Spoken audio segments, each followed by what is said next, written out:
Good morning guys, I am Sandeep Kumar Reddy from engineers competitive training academy. आज हम लोग discuss करेंगे एकेडमिक कंटेंट टेस्ट, जो कि ऑलरेडी हमने अप टू 1 to 3 तक डिस्कस किया है। आप जाकर प्लेलिस्ट के अंदर चेक कर सकते हैं। ये जो 1 to 4 है और 1 to 5 is the last one. और ये दोनों पेपर डिस्कस करने के बाद हम अंग्रेज़ी के ऊपर आएंगे, जो कि इंग्लिश काफ़ी इंपॉर्टेंट आपके लिए हो सकता है। So let us start what exactly we have in this paper, जो कि यहाँ पे up to 50 questions we have mathematics. हम बाद में उस मैथमेटिक्स की अलग सेक्शन करेंगे, तब तक हम जनरल साइंस और ह्यूमैनिटीज़ सेक्शन सी करेंगे। सो let us start without wasting time. और अगर आपको किताबें चाहिए, जाके मेरा प्लेलिस्ट के अंदर चेक कर सकते हो। आपको किताबें ऑल इन वन और अदर बुक्स आपको अवेलेबल रहेगा। एंगुलर मोमेंटम, जो कि एंगुलर मोमेंटम को product of moment of inertia as well as angular velocity. So ये प्रोडक्ट होता है दोस्तों एंगुलर मोमेंटम का। इनसे पहले प्रीवियस ईयर ऑलरेडी पूछा गया है और प्रीवियस पेपर्स में भी ये सवाल पूछे गए थे। सो जो भी आर्मी कैडेट कॉलेज में पूछा जाते हैं वो मैक्सिमम प्रीवियस ईयर बेस्ड होते हैं, 60 to 70%। तो आपको जितने भी पेपर्स हैं वो आप पढ़ लीजिएगा। ए वायर और resistance R1 is cut into pieces. These 5 pieces of wire are then connected in parallel. If the resistance of this combination be R2, then the ratio will be R1 by R2. ये बहुत ही important है दोस्तों। यहाँ पे ratio पूछा जा रहा है और जो आंसर इसका रहेगा वो 25 रहेगा। वो कैसा बनेगा आप देख सकते हो यहाँ पे, जिस हिसाब से फार्मूला इंसर्ट किया गया है उस फार्मूला से आप समझ जाइए। When pressure on piece of ice increases, its melting point क्या होगा। ठीक इसी सवाल इससे पहले भी आया हुआ था।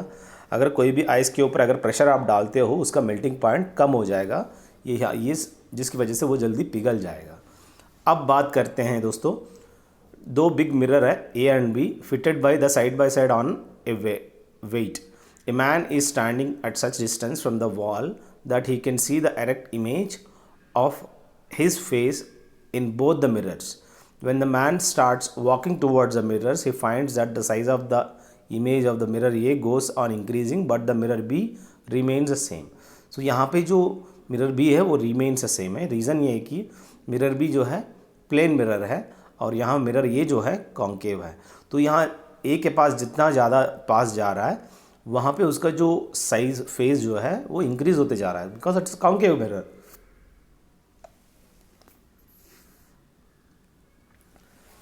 On a rainy day, small oily films on water show brilliant colors.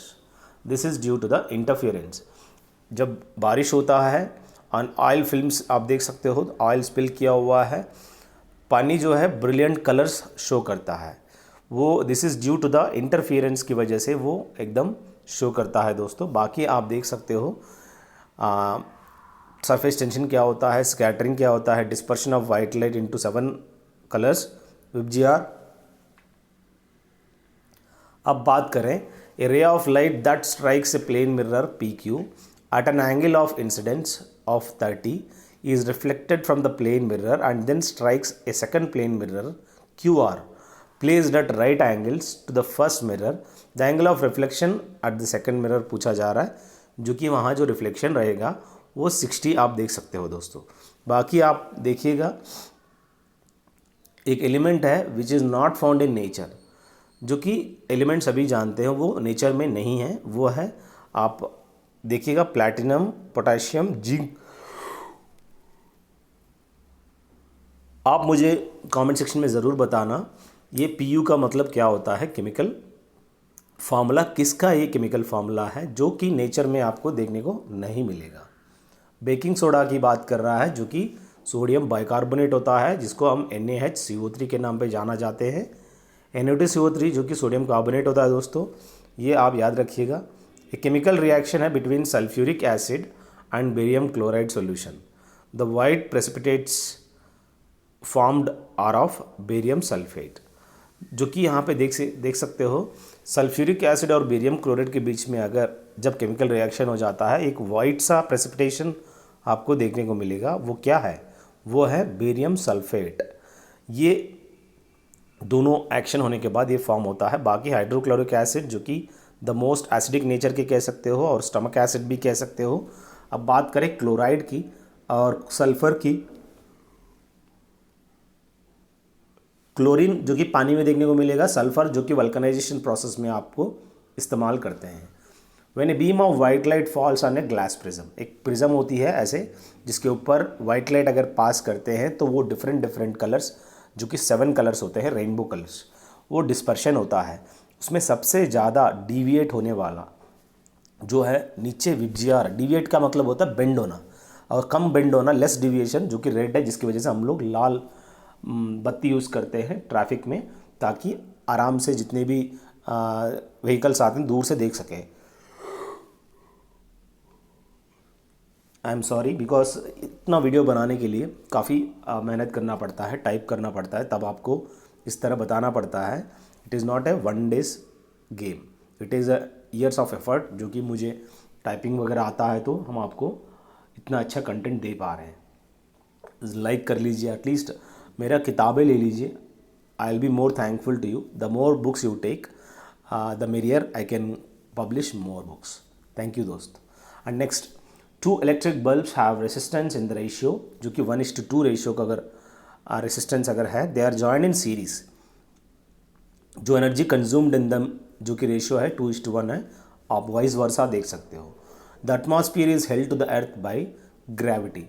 जो एटमॉस्फियर है वो आज के टाइम पे अर्थ पे चिपका रहता है। रीज़न ये है, जो एटमॉस्फेयर जितना ज़्यादा अट्रैक्टेड है by the earth because of the gravity only.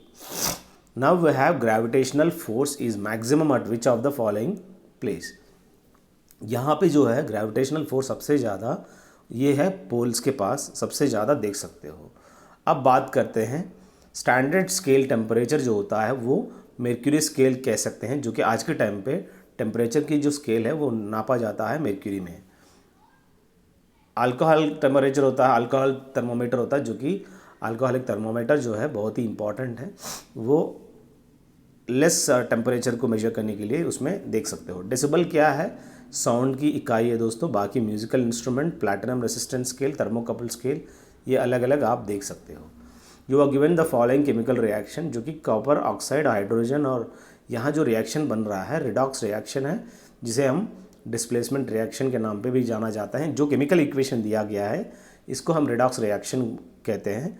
Copper plus hydrogen दोनों की कॉम्बिनेशन होता है। एक स्ट्रॉन्गेस्ट एसिड है which has a conjugate weak base कह सकते हो, जिनके अंदर वीक बेस का आप पूरा का पूरा देख सकते हो। अब बात करें दोस्तों, फ्रेश मिल्क के अंदर पीएच वैल्यू जो है 6 देखने को मिलेगा। अगर वो कर्ड बन जाता है उसका जो पीएच वैल्यू रहेगा वो कम हो जाता है, क्योंकि वो एसिडिक नेचर के आप देख सकते हो। जितना ज़्यादा साल्टेड रहेगा उतना acidic. The substance added to harden the soap, कोई भी सोप है जिसको हार्ड करते हैं वो सब्सटेंस क्या है? वो सब्सटेंस है सोडियम सिलिकेट की वजह से वो काफ़ी हार्ड हो जाता है दोस्तों। अब बात करें बाकी, नमक जो है सोडियम क्लोराइड होता है, जिसको NaCl के नाम पे जाना जाते हैं। The displacement reaction between iron oxide and a metal is used for welding the rail tracks, जिसे हम ये मानिए एल्यूमिनियम डस्ट कहते हैं दोस्तों, बहुत ही इंपॉर्टेंट है। An object covers distance which is directly proportional to the square of the time. Its acceleration क्या रहेगा? एकदम कांस्टेंट रहेगा, जो कि इसका main. Which of the following is not bad conductor, जो कि आयरन है दोस्तों, ये बैड कंडक्टर है दोस्तों। अब बात करें, an electrical appliance has a resistance of 25 ohm. When this electrical appliance is connected to a 230 volt supply line, the current passing through it will be that is 9.2 ampere. बहुत ही important है दोस्तों, ये फार्मूला बेस्ड है। उस formula के हिसाब से अगर आप करेंगे तो आपको V = IR, जो कि ओम्स लॉ रिलेटेड जो फार्मूला इंसर्ट करेंगे तो आपको 9.2 एम्पियर देखने को मिलेगा जो करंट है। अब बात करें, with both eyes open A persons field of view is about 180 degrees. अगर मान लो हम आंखें खोलते हैं तो हम कितना देख सकते हैं? यहाँ से लेके यहाँ तक, मतलब ये जो सर्किल सेमी सर्किल है हम 180 डिग्रीज तक देख सकते हैं। कभी भी गाड़ी चलाते हो ना तो आप लोग कभी कभी सेंस कर लेते हो यहाँ से भी कुछ भी नहीं आ रहा है, यहाँ से भी कुछ भी नहीं आ रहा है, तो टर्न ले सकते हो। तो मैक्सिमम जो इसका जो व्यू है वो है 180 डिग्रीज। अब बात करें when a strong beam of light is passed through a colloidal solution the light will be scattered. जब एक strong beam of light pass होता है एक कोलॉइडल सॉल्यूशन के थ्रू, उसका जो लाइट रहेगा वो एकदम स्कैटर हो जाएगा दोस्तों।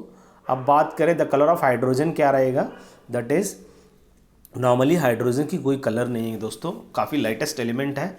Depending on the production type different colours are assigned to the hydrogen. So green hydrogen is produced by the electrolysis of water using only electricity for renewable energies. अब बात करें दोस्तों blood plasma has the pH value of, जो blood रहेगा एक connective tissue है दोस्तों, और इसकी जो प्लाज्मा की बात कर रहा है 7.4, आप कह सकते हो ब्लड की जो है 7.4 है। अगर प्लाज्मा की बात करें 7.35 से लेके 45 तक आप इसका प्लाज्मा की मात्रा देख सकते हो, और प्लाज्मा परसेंटेज जो है 55% आप देख सकते हो, बाकी 45% जो कि ब्लड सेल्स देखने को मिलता है। अब बात करें दोस्तों in the human blood grouping the 4 basic blood groups are A, B, A B and O, जिनको हम कहते हैं simple dominant and recessive traits के नाम पे जाना जाते हैं। यहाँ पे 4 बेसिक ब्लड ग्रुप्स है दोस्तों, ये बहुत ही इम्पॉर्टेंट है। अब बात करें ब्लड, मैंने अभी जस्ट बताया था ब्लड जो है एक कनेक्टिव टिश्यू है। आप मुझे कमेंट सेक्शन में ज़रूर बताना मस्कुलर टिश्यू क्या होता है, एपिथेलियल टिश्यू क्या होता है। अलग अलग टाइप के टिश्यूज़ हैं, टेंडन्स है, लिगामेंट्स है, ये सब आपको टर्मिनोलॉजी पता होना ज़रूरी है। तभी हम कहते हैं आप किताब ले लो ऑल इन वन की, जिसमें पूरा का पूरा एक्सप्लेन किया गया है। Food chain starts with the photosynthesis. जो फोटोसिंथेसिस प्रोसेस है वो कैसे मतलब स्टार्ट होता है। फूड चेन जो है जैसे कि हम लोग प्लांट्स हैं, सोलर एनर्जी से केमिकल एनर्जी, जो केमिकल हम लोग फ्रूट्स खाते हैं वो केमिकल एनर्जी कहते हैं उसको, वो केमिकल फॉर्म में कन्वर्जन होता है। सो ये फोटोसिंथेसिस एक ऐसा एग्जाम्पल है जो कि सोलर एनर्जी से केमिकल एनर्जी कन्वर्ट करता है। और ये फूड चेन प्रोसेस जो है सन से जितने भी हीट रेडिएशन लेकर और धरती से जितने भी नाइट्रोजन और ऑक्सीजन की इनटेक लेकर जो प्लांट्स होते हैं वो प्रोड्यूस करते हैं कार्बन डाइऑक्साइड को। साथ ही साथ आप देख सकते हो कार्बन डाइऑक्साइड के साथ साथ आपको केमिकल एनर्जी देता है, वो है फ्रूट्स। तो ये है, आपको मालूम होना ज़रूरी है। फोटोसिंथेसिस प्रोसेस के अंदर आप देख सकते हो। बाकी रेस्पिरेशन प्रोसेस वो है इनहेलेशन, एक्सहेलेशन, जो सिस्टोलिक डायस्टोलिक होता है, सिस्टोलिक डायस्टोलिक, जो आपको मालूम होना ज़रूरी है 120/80, जो कि mmHg यानी मिलीमीटर Hg, स्पिग्मोमैनोमीटर ब्लड प्रेशर आप देख सकते हो। बाकी डीके क्या होता है, ख़राब हो जाना, और नाइट्रोजन फिक्सेशन क्या आपको मालूम होना ज़रूरी है। अब देखिए the sulphide ores are converted into oxides by heating strongly in the presence of excess air. इस प्रोसेस को हम लोग रोस्टिंग के नाम पे जाना जाते हैं। स्मेल्टिंग होता है, कैल्सिनेशन प्रोसेस होता है, रोस्टिंग होता है। अब बात करें रिफाइनिंग होता है। ये सब चीज़ें अलग अलग आपको डेफिनेशंस पता होना ज़रूरी है, तभी मैंने चारों के चारों दिया गया। इस बार आपको रोस्टिंग पूछा गया है, अगली बार स्मेल्टिंग पूछेगा, उसके बाद कैल्सिनेशन पूछेगा, कुछ भी पूछा जा सकता है। तो आप बहुत ही इंपॉर्टेंट है, जो ABCD ऑप्शन है उसको भी पढ़ने की कोशिश करिए, तभी इस तरह का एक्सप्लेनेशन आपको कोई भी किताब में नहीं मिलेगा। सेम टाइम आप इनको मंगवा लीजिएगा, काफ़ी हेल्पफुल रहेगा। सो अगला देखिए, gypsum is added to cement in order to control the rate of setting. जो जिप्सम है उसको ऐड किया जाता है सीमेंट के साथ। क्यों?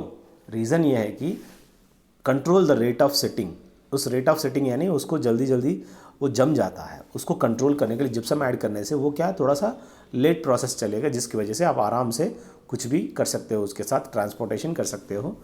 हेबर्स प्रोसेस जो है सिंथेसिस ऑफ अमोनियम, जो कि NH3, इस अमोनिया का सिंथेसिस में ये हेबर्स प्रोसेस का इस्तेमाल करते हैं दोस्तों।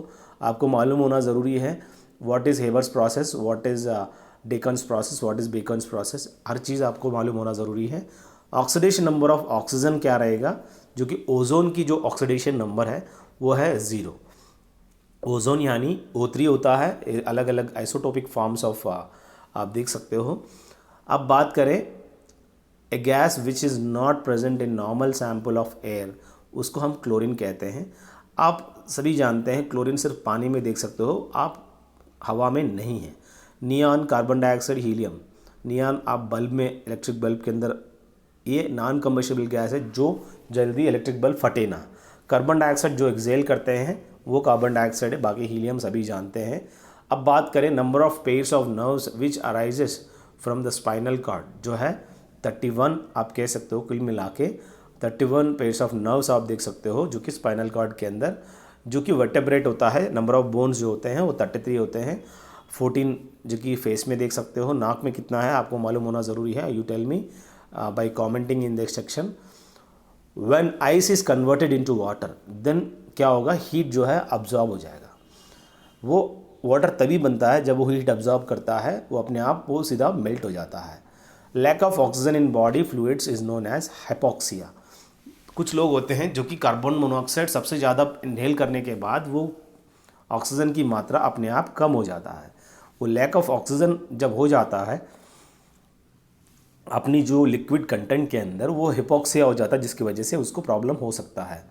अब बात करें number of chromosome in parent and offsprings of a particular species remain constant due to halving of chromosomes during gamete formation. Gamete formation के दौरान क्रोमोसोम्स की संख्या आधा हो जाता है। यहाँ पे जो है parents and offspring of a particular species remains constant.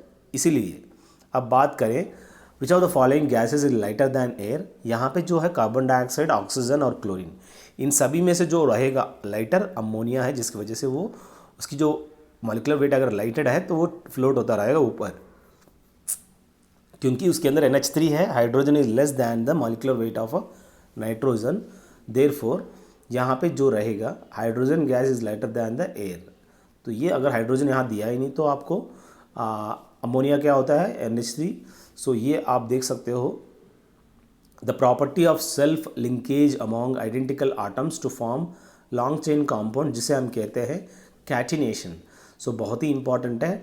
Catenation क्या होता है, आइसोमराइजेशन, सुपरपोजिशन, हैलोजेंस, आयनाइजेशन, अलग अलग है, जो कि यहाँ पे एक लिंकेज है दोस्तों। आइडेंटिकल आटम्स अगर सेम आटम्स अगर है from a long chain compound, जिसे हम कैटिनेशन कहते हैं, अलग अलग आटम्स के साथ नॉट आइडेंटिकल, नॉट सिमिलर कह सकते हो, डिफरेंट आटम्स के साथ अगर लिंकेज है, उस प्रॉपर्टी को क्या कहते हैं आप मुझे कमेंट सेक्शन में ज़रूर बताना। द टर्म बायोलॉजी का ये जो वर्ड है, इसने लिनियस जो है इन्होंने इस बायोलॉजी वर्ड को बताया गया है। बाकी आपको बाकी लमार्क, अरिस्टोटल, थियोस्ट्रस का बारे में भी मालूम होना ज़रूरी है। अब बात करें the arrangement of leaves on stem और इट्स ब्रांचेस, जिसे हम कहते हैं प्लेकेंटेशन।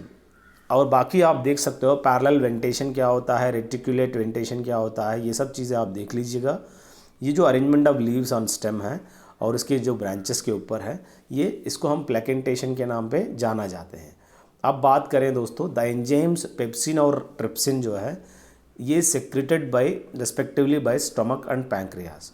जो स्टमक के अंदर और साथ में पैंक्रियास, ये जो है पेप्सिन और ट्रिप्सिन सेक्रेट किया जाता है, ये स्टमक और पैंक्रियास। तो ये एंजाइम्स जो है काफ़ी हेल्प करता है जो कि आपका डाइजेशन होने के लिए। The power house of a cell, जिसे हम माइटोकॉन्ड्रिया को कहते हैं। बाकी राइबोसोम्स क्या है, गोल्गी कॉम्प्लेक्स क्या है, और इसी माइटोकॉन्ड्रिया के अंदर न्यूक्लियस है कि नहीं आप मुझे कमेंट सेक्शन में ज़रूर बताना। विच one of the following is a characteristic of human heart, जो कि 4 चैम्बर्ड होते हैं, जो कि अपना ह्यूमन हार्ट है।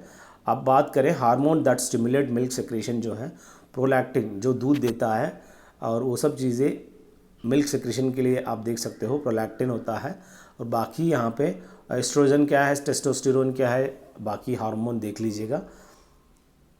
Name the present in Honey, यहाँ जो माल्टोज है वो आप हनी के अंदर देख सकते हो। बाकी लेविलोस किधर है और डेक्स्ट्रोस कहाँ देखने को मिलेगा आप मुझे कमेंट सेक्शन में ज़रूर बताना।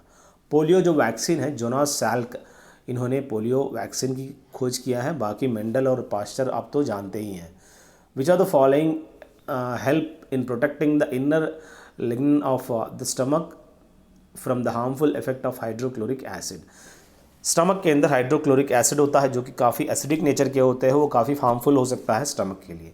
वो एक लाइनिंग होती है जिसको हम म्यूकस के नाम पे जाना जाते हैं, जिसकी वजह से आप आराम से जो आपकी पेट है वो ख़राब ना हो। कभी कभी आपको पता है, कभी कभी पेट खराब की वजह से आपको ठीक से स्टूल यानी जो आप एक्सक्रीट करते हो स्टूल बहुत हार्ड रहता है, इसीलिए आपको पेट साफ रखना ज़रूरी है। Indian National Army was organised to fight against British in India. जो इंडियन नेशनल आर्मी है ये इसीलिए फॉर्मेशन किया गया था, ऑरिजिनेट किया गया था, फॉर्मेशन कह सकते हो, ब्रिटिश के अगेंस्ट फाइट करने के लिए। Who was the first governor general of India. तो यहाँ जो 101 तक हम लोग डिस्कस किए जनरल साइंस, 101 से लेकर 150 तक हम ह्यूमैनिटीज़ में आ चुके हैं। Who was the first governor general of India. Lord William Bentinck जो है सबसे पहला गवर्नर जनरल है दोस्तों। The non cooperation movement was established in 1920 में नॉन कोऑपरेट मूवमेंट को एस्टैब्लिश किए गए थे। 1922 में क्या हुआ था, चौरी चौरा इंसिडेंट के बाद जितने भी महात्मा गांधी इनको जेल में डाल दिया गया था, चौरी चौरा जो पुलिस स्टेशन है उसको आग लगा दिए गए थे, 22 मेंबर्स को मार दिया गया था वहाँ पे जलाकर। वर्ल्ड ट्रेड ऑर्गेनाइजेशन इस्टेब्लिश किए गए थे 1995 को दोस्तों। आप मुझे कमेंट सेक्शन में ज़रूर बताना WTO हेडक्वार्टर्स किधर है। यहाँ पे इंटरनेशनल कोर्ट ऑफ जस्टिस जो है हेग में आप देख सकते हो हेडक्वार्टर्स। बाकी हेडक्वार्टर जो कि UNO न्यूयॉर्क में है दोस्तों। यहाँ जो इवेंट्स हैं, अलग अलग इवेंट्स है, उसको आप बताना है कौन सा साल में क्या हुआ। कैबिनेट यहाँ पे जो सीक्वेंस वाइज बताना है, खिलाफत सबसे पहला हुआ, उसके बाद Pakistan Resolution, Cripps Mission, Cabinet Mission, ये सब चीज़ें आप देख लीजिएगा। जो सीक्वेंस आपको मालूम होना ज़रूरी है ईयर्स के साथ, ताकि आप अरेंज कर सकें। Which of the following group of powers collectively known as axis power during the second world war. So यहाँ पे किसके पास एक्सिस पावर थे during the time of second world war. Germany, Italy और जापान के पास ये पावर आप देख सकते हो। Mohenjodaro is situated on the bank of the river, Indus river के ऊपर आप ये देख सकते हो। अब बात करें Gautam Buddha delivered his first sermon.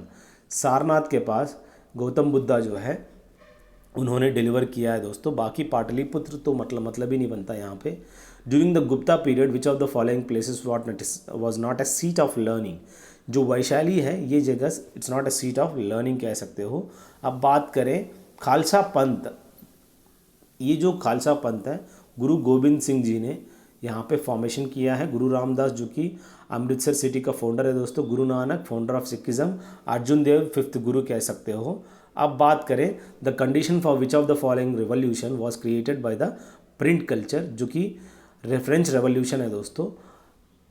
उस टाइम पे जो भी रेवोल्यूशन था प्रिंट कल्चर सबसे ज़्यादा था। और रशियन रेवोल्यूशन के टाइम पे क्या हुआ था, अमेरिकन रेवोल्यूशन कब हुआ था, ये आप देख लीजिएगा, जिसे हम ग्लोरियस रेवोल्यूशन क्या कहते हैं, किसके बीच में हुआ था देख लीजिए। होम रूल लीग मूवमेंट जो है मेन मोटो सेल्फ गवर्नमेंट होने के लिए ये फॉर्मेशन हुआ था दोस्तों।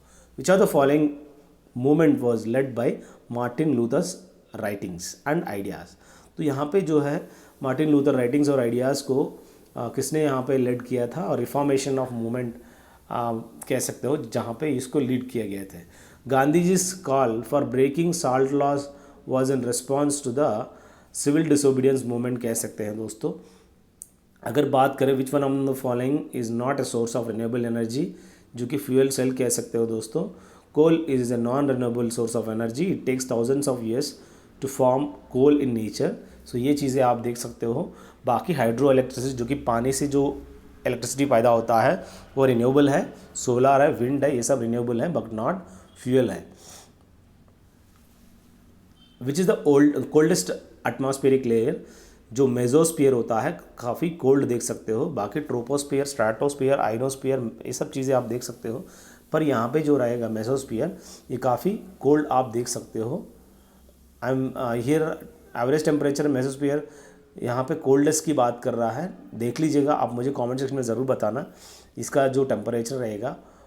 जैसे कि यहाँ पे मेसोस्फीयर की 85 कह रहा है, और एटमॉस्फेरिक लेयर्स के अंदर ये कह रहा है कि आप देख लीजिए उसके अंदर कितना टेम्परेचर हो सकता है। Which one of the following is a biotic resource. Fish जो है यहाँ बायोटिक रिसोर्स कह सकते हो दोस्तों। अब बात करें अगला, सुपरनोवा एक डाइंग स्टार है, सभी मैंने ऑलरेडी बताया हुआ है। और एस्टेरॉयड जो कि हिट करता है धरती पे पूरा ब्लास्ट, और या वहाँ पे पूरा एकदम विस्फोट के साथ साथ वेव्स भी आप देख सकते हो। ब्लैक होल तो सभी जानते हैं। In which are the following states is overgrazing responsible for land degradation. So यहाँ पे किस स्टेट के अंदर सबसे ज़्यादा ओवरग्रेज करने से लैंड डिग्रेडेशन हो चुका है, जो कि मध्य प्रदेश और राजस्थान में ये प्रॉब्लम आपने देखने को मिला। और जियो स्टेशनरी ऑर्बिट जो है किस हाइट में है, 36,000 किलोमीटर हाइट में आप देख सकते हो। Which among the following is a type of resources classified on the basis of exhaustibility, जो कि रिन्यूएबल और नॉन रिन्यूएबल कह सकते हो दोस्तों। ये एग्जॉस्टिबिलिटी आप देख सकते हो। Which of the following rivers flows through Maharashtra and Gujarat, जो कि ताप्ती रिवर है दोस्तों, जिनके थ्रू आप देख सकते हो। अब बात करें अलुवियल सॉइल कंसिस्ट ऑफ, यहाँ पे जो अलुवियल सॉइल है जिसके अंदर सॉल्ट, सैंड, क्ले, ये सब चीज़ें आप देख सकते हो। ये तीनों आप अलुवियल सॉइल के अंदर आप देख सकते हो। Which of the following countries is the world's largest producer of, यहाँ पे कोल का सबसे ज़्यादा चाइना है। और आप मुझे कमेंट सेक्शन में ज़रूर बताना इंडिया, रशिया और यूएसए का मैक्सिमम प्रोडक्शन क्या होता है, नंबर 1 में क्या है। शूटिंग स्टार, जो कि डाइंग स्टार के नाम पे जाना जाते हैं और जिसे हम यहाँ पे मेटीरियल्स को कह सकते हैं।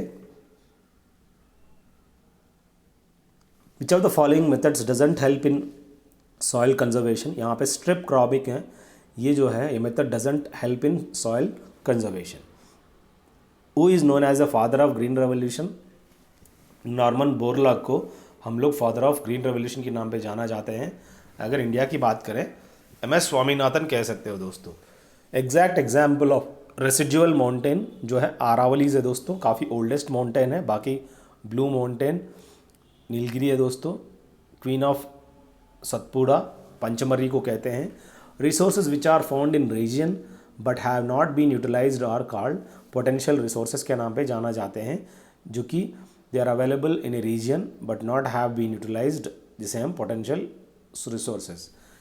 ए minister in state individually responsible to which of the following, जो स्टेट में है एक मिनिस्टर और रिस्पॉन्सिबल टू द गवर्नर कह सकते हो। और यहाँ पे जितने भी आर्टिकल 164 की तहत जैसे कि प्रेसिडेंट ऑफ इंडिया है, ठीक उसी तरह एक स्टेट लेवल का जो पूरा हेड रहता है वो गवर्नर रहता है दोस्तों। जैसे प्राइम मिनिस्टर है, जैसे चीफ मिनिस्टर आप स्टेट का देख सकते हो। Fundamental duties were added to the constituted by the 42nd amendment के तहत, जो कि फंडामेंटल ड्यूटीज़ को ऐड किया गया था। गोल्ड मेनली इंटरनेशनल मार्केट में आप देख सकते हो, ये क्या है, प्रीशियस मेटल है, जिसकी वजह से काफ़ी एक ज़्यादा इन्वेस्टमेंट आप देखने को मिलेगा। ये इकोनॉमिक्स रिलेटेड सवाल पूछा जा रहा है, देखिएगा। अब बात करें which of the following states was carved out of Assam, यहाँ पे मेघालय कह सकते हो। मेघालय जो है it has been carved out from the Assam है दोस्तों। ये आप कौन से साल में क्या हुआ आप देख लीजिए कहानी। What often called economic globalisation usually involves greater economic flows among different countries of the world. Choose the correct statement among the given economic globalisation के हिसाब से 1 and 3 only are correct. The restrictions imposed by different countries on allowing the imports of other countries have been reduced। और साथ में developed countries carefully guarded their borders with visa policies to ensure that citizens of other countries cannot take away the jobs of their own citizens। सो बहुत ही important है, बाहर वालों को job इतना ज़्यादा दिया ही नहीं। कौन रिलीज़ करता है ह्यूमन डेवलपमेंट रिपोर्ट को? यूनाइटेड नेशंस जो है रिलीज़ करता है दोस्तों। इकोनॉमिक सर्वे जो पब्लिश करता है मिनिस्ट्री ऑफ फिनांस पब्लिश करता है दोस्तों। Which of the following is an indirect tax, जो कि एक्साइज टैक्स कह सकते हो। 10 rupee notes bear the signature of governor and Reserve Bank of India, दोनों आप देख सकते हो। HDI stands for human development index कह सकते हो दोस्तों। Life expectancy, gross enrolment ratio for 3 levels of schooling, national income, ये सब देख सकते हो। फादर ऑफ इकोनॉमिक्स क्या होता है? आडम स्मिथ को हम लोग फादर ऑफ इकोनॉमिक्स के नाम पे जाना जाते हैं। और साथ में फादर ऑफ जैसे कि ऑर्निथोलॉजी, वो आडम स्मिथ को ही कहते हैं। अमर्त्य सेन जो कि इकोनॉमिक्स का नोबेल रिसिपिएंट है दोस्तों। कार्ल मार्क्स दास कैपिटल का कंपोज किया है। Where do the western and eastern Ghats meet, Nilgiri hills जहाँ पे हैं वहाँ पे वेस्टर्न और ईस्टर्न घाट्स दोनों मिलते हैं दोस्तों। Annamalai hills, cardamom hills, Palani hills, इनकी लोकेशन आप मुझे कमेंट सेक्शन में ज़रूर बताना। Which are the following taxes is not levied by the government. So यहाँ पे प्रोफेशन टैक्स है, it was not levied by the union government कह सकते हो। टर्म दोआब का मतलब होता है लैंड बिटवीन 2 रिवर्स होता है दोआब का मतलब। ये जो है इंडिया और पाकिस्तान फॉर द, ये आप देख सकते हो। अब बात करें proportion of illiterate population in the 7 years and above age group is termed as literacy rate के नाम पे जाना जाते हैं दोस्तों। और ये लिटरेसी रेट क्या है? who are 7 or above and have the ability to read and write and understand in any language। what does the word ethnic signify? सो यहाँ पे सोशल डिवीजन और शेड कल्चर जो है ये एथनिक होता है दोस्तों। The last month of the national calendar based on the सका एरा के आधारित पर इसको बनाया गया है, फाल्गुना कह सकते हो उस last month. The minimum age required for becoming the prime minister of India क्या होनी चाहिए? 25 साल फ्रॉम द लोकसभा, 30 साल फ्रॉम राज्यसभा। नीति आयोग यानी national institute of transforming India होता है, ये रिप्लेस किया गया है आज के टाइम पे प्लानिंग कमीशन को। ए जज of the supreme court of the India holds office until he attain the age of 65 years तक जब हो जाएगा उसका एज, तो यहाँ पे supreme court of India hold the office up to this, जो जज रहेगा he will hold the office. Thank you guys, I hope this will help you a lot. If you have any queries, let me know. Thank you very much, and let me know whatever the queries you have, and go through all the whatever videos have been given. Have a good day, have a great life.